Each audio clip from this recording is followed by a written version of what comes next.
आपण पाहत आहात लोकप्रबोधन, सर्वसामान्य जनतेचा हक्काचा न्यूज चॅनल। धनगर आरक्षणाच्या मागणीसाठी बारामतीत आंदोलन तीव्र झाले। क्रांती शौर्य सेनेच्या कल्याणी वाघमोडे यांनी चेहऱ्यावर बुक्का लावून सरकारचा निषेध नोंदवला। 2014 मधील आश्वासन पाळावे अशी मागणी करत त्यांनी मुख्यमंत्री देवेंद्र फडणवीस यांना सवाल केला। मुंबईच्या आझाद मैदानावरील उपोषणाला त्यांनी बारामतीतून पाठिंबा दिला। संविधानातील कलम 342(1) नुसार धनगर समाजाला एसटी आरक्षण लागू करण्याची मागणी करण्यात आली। उपोषणकर्ते दीपक बोराडे यांच्या आंदोलनाचा 9वा दिवस सुरू आहे।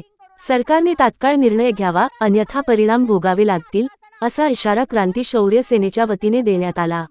तुम्ही इलेक्शनच्या काळामध्ये लाडक्या बहिणींना पैसे देऊन तुम्ही मतांचं राजकारण केलं, परंतु आता धनगर समाजाची ही लाडकी बहीण आपला या फसव्या सरकारचा मी जाहीर असा निषेध व्यक्त करते।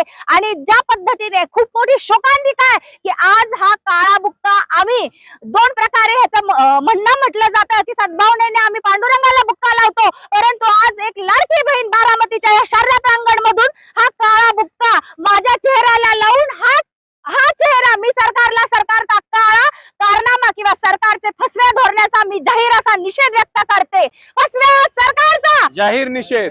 एसटी प्रमाणपत्र मिळालेच पाहिजे। एक बांधव राणांती उपोषणात नुसार त्या ठिकाणी आझाद मैदान या ठिकाणी सरकारला प्रश्न विचारण्यासाठी उपोषणास बसले आहेत। मी याच शारदा प्रांगण मध्ये आज उभी आहे, ज्या शारदा प्रांगण मध्ये 2014 ला जी पदयात्रा पंढरपूरच्या विठुरायाला साकडं घालून निघाली होती, ज्या पिवळ्या भंडाऱ्याच्या शपथा घेऊन या ठिकाणी जी लाखोंच्या संख्येने इथे धनगर बांधव जमला होता, त्या ठिकाणचं उपोषण सोडण्यासाठी आजचे मुख्यमंत्री त्यावेळेचे प्रदेश अध्यक्ष देवेंद्र फडणवीस यांनी उपोषण सोडते वेळी आश्वासन दिलं होतं की पहिल्याच कॅबिनेट मध्ये आम्ही आमचं सरकार आल्यानंतर आरक्षण लागू करू, किंवा ज्या महाराष्ट्र शासनाने हे आश्वासन दिलं त्यांचीच RSS ची एक संघटना वनवासी कल्याण आश्रम हे सुद्धा एकीकडे कोर्टात आमच्या विरोधात याचिका दाखल केली जाते आणि महाराष्ट्र शासनाने मात्र आजपर्यंत आमची शिफारस केंद्राला पाठवलेली नाही। तर कलम 342(1) नुसार दुरुस्तीचा अध्यादेश त्वरित सरकारने केंद्राला पाठवावा, नाहीतर या सरकारचा जाहीर असा निषेध आम्ही या ठिकाणी नमूद करू इच्छितो।